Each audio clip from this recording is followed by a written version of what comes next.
Assalamualaikum warahmatullahi wabarakatuh. Bismillah, walhamdulillah, wassalatu wassalamu ala rasulillah wa ala alihi wa sahbihi wa mawalah. Saudara-saudara, para anggota Perhimpunan Pelajar Indonesia di manapun Anda berada, saya sampaikan selamat menunaikan ibadah puasa di bulan Ramadan, dan mudah-mudahan Anda semua tetap sehat walafiat dalam suasana pandemi COVID-19, dan oleh karena itu perlu terus menjaga diri supaya kita bisa terhindar dan tidak terdampak oleh COVID-19. Saya ingin mencoba membicara soal tentang maqasidus syariah, yaitu tujuan daripada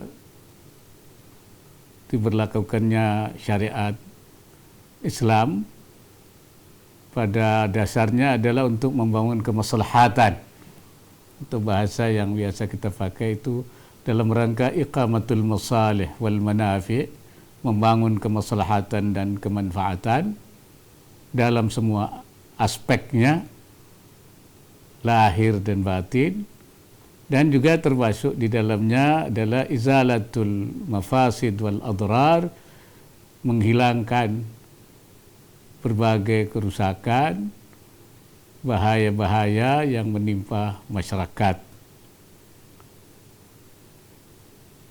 Dalam bahasa kita, biasanya dalam bahasa ketatanegaraan kita disebut untuk menciptakan masyarakat yang sejahtera, aman, dan damai.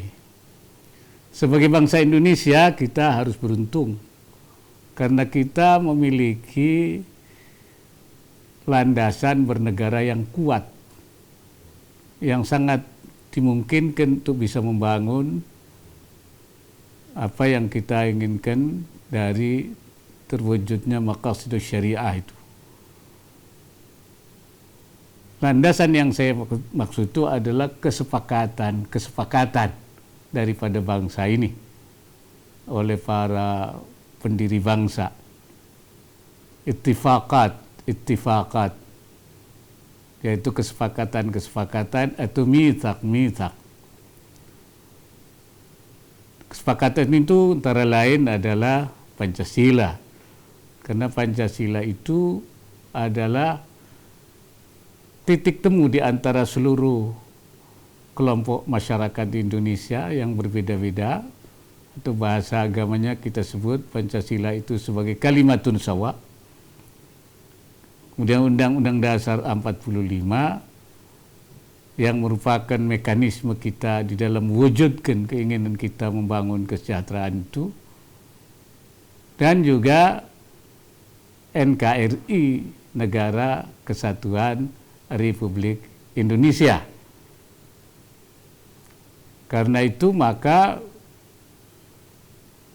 tidak boleh kita membawa atau mengajukan cara lain atau bentuk lain dalam bentuk ketatanegaraan kita itu sebagai selain daripada NKRI, Negara Kesatuan Republik Indonesia, termasuk seperti khilafah misalnya. Apa khilafah itu tidak Islami? Saya bilang Islami. Tetapi yang Islami itu tidak hanya khilafah. Kerajaan Mamlakah juga Islami. Buktinya Saudi Arabia menggunakan sistem kerajaan. Berarti dia Islami. Keamiran juga Islami. Itu juga dilakukan oleh Qatar, oleh Kuwait, dan juga Emirat. Mereka sistem pemerintahannya adalah keamiran, juga Islami.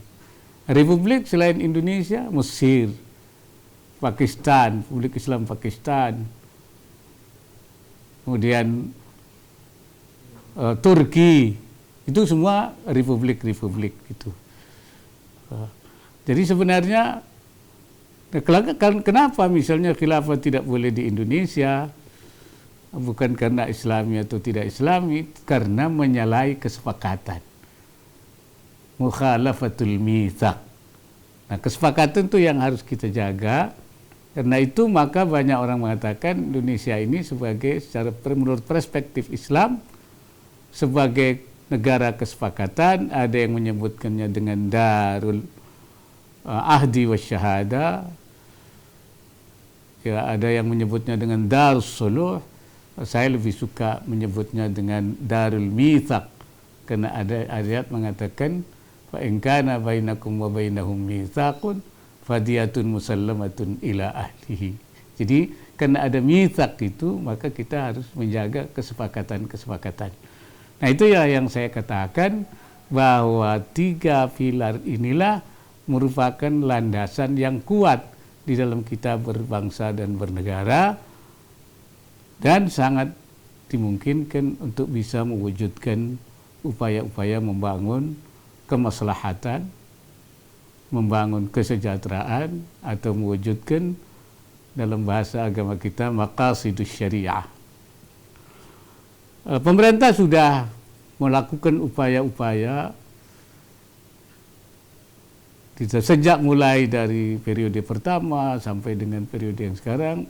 Bagaimana iqamatul masalih wal manafi' itu. Ini hal-hal yang sebenarnya sudah dilakukan. Sampai sekarang ketika pemerintahan di bawah pimpinan Pak Jokowi bersama dengan saya, itu bagaimana kita membangun visi Indonesia ke depan sebagai Indonesia yang sejahtera, Indonesia yang maju, ya, dan Indonesia yang sejahtera itu. Ada 5 prioritas program yang dibuat oleh pemerintah. Yang pertama, pembangunan sumber daya manusia, karena ini sangat menentukan maju dan mundurnya. Apakah kita masih tetap bisa menjadi negara yang middle income country, negara berpendapatan menengah terus, atau kita bisa naik menjadi high income country. Yang kedua adalah infrastruktur yang bisa mendukung untuk berbagai perkembangan. Dan yang ketiga adalah penyederhanaan regulasi yang panjang, tumpang tindih, itu kita benahi supaya tidak terjadi lagi, sehingga memudahkan berusaha. Kemudian juga reformasi birokrasi supaya birokrasi kita itu menjadi bisa memberikan pelayanan yang optimal, yang sempurna, dan transformasi ekonomi. Ini yang sedang kita lakukan dengan berbagai program menuju yaitu Indonesia maju sampai dengan periode 2024. Tetapi apa yang kita cita-citakan ini kita tidak di luar kemampuan kita. Sekarang terjadi ya pandemi COVID-19 atau corona, dan ini sebenarnya tidak menimpa Indonesia saja tapi menimpa seluruh dunia, ya.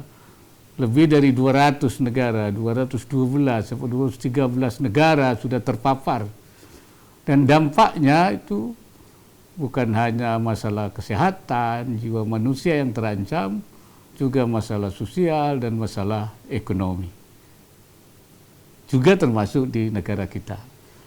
Nah, dalam menghadapi masa pandemi ini, maka Indonesia sementara ini untuk melakukan refocusing. Jadi fokusnya kita rubah dulu, yaitu dalam rangka menanggulangi corona ini, COVID-19 ini dari berbagai sektornya. Atau dalam bahasa agama kita tidak lagi melakukan iqamatul masalih wal manafi', membangun kemaslahatan, kemanfaatan, atau pada kita juga kita kecilkan itu Tapi fokus kita sekarang adalah dalam rangka izalatul mafasid wal adrar, menghilangkan mafsadah-mafsadah dan bahaya-bahaya ini. Yang pertama tentu coronanya sendiri, bidang kesehatannya. Ada 3 fokus yang kita lakukan, yaitu pertama adalah melakukan tes masif untuk mengetahui seberapa jauh bangsa ini yang sudah terkena, yang positif, dan melakukan tes masif dan agresif.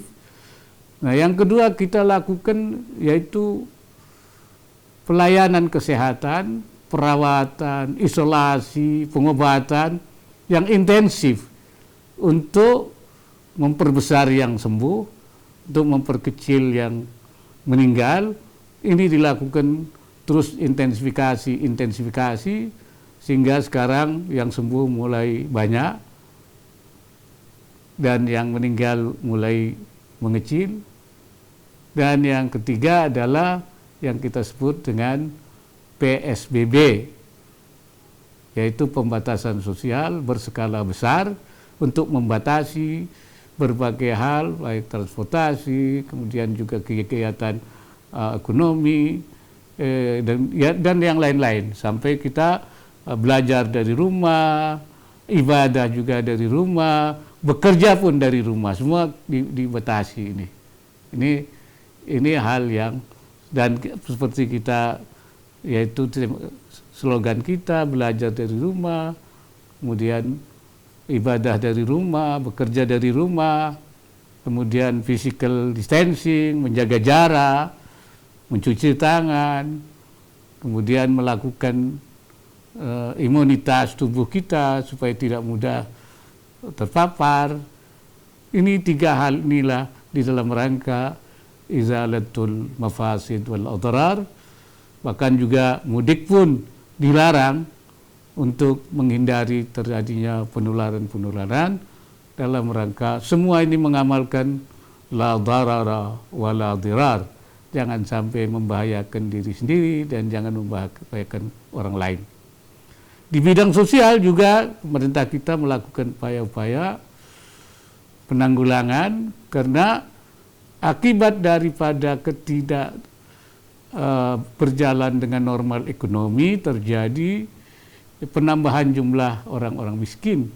Makanya kita melakukan bantuan sosial, baik berupa uang tunai, bantuan tunai, maupun juga dalam bentuk sembako kepada masyarakat yang diperkirakan itu bisa mencapai 40% bangsa ini.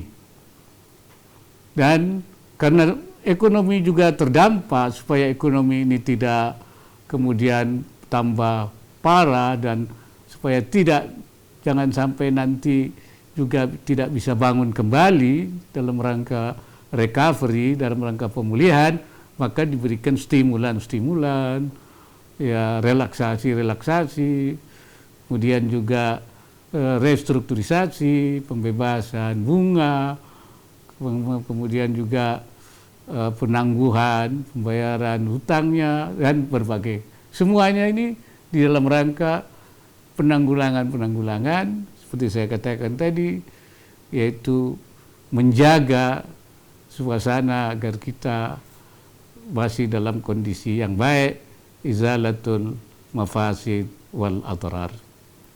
Tetapi di samping itu juga kita sudah mulai melakukan juga pembuatan atau penyiapan program-program untuk nanti recovery, ya, terhadap kita mengembalikan posisi lagi sesuai dengan prioritas yang sudah kita rancangkan dan kita canangkan, yang kemudian juga nanti ada tentu tekanan-tekanan terutama pada sektor-sektor yang terdampak sangat dalam suasana pandemi ini, misalnya sektor ekonomi, termasuk kelompok usaha, baik usaha menengah besar UMB maupun usaha mikro kecil UMK, dan ini juga harus mendapatkan perhatian-perhatian untuk memulihkan kembali suasana keekonomian kita pada masa yang akan datang. Juga tentu bagaimana melakukan pemberdayaan kembali untuk penanggulangan kelompok miskin, yaitu sektor sosial yang sekarang ini makin bertambah dari tahun 2019, maka kita harus melakukan upaya-upaya pemenuhan hajat hidup mereka dan pemberdayaan kembali untuk memperkecil jumlah kelompok miskin di Indonesia.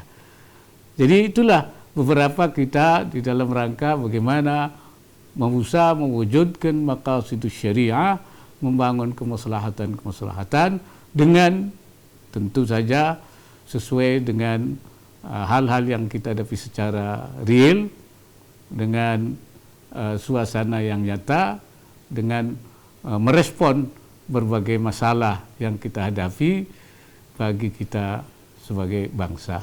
Saya kira itu yang dapat saya sampaikan di dalam pertemuan ini, mudah-mudahan ada manfaatnya. Wallahul muwaffiq ila aqwamit thoriq. Assalamualaikum warahmatullahi wabarakatuh.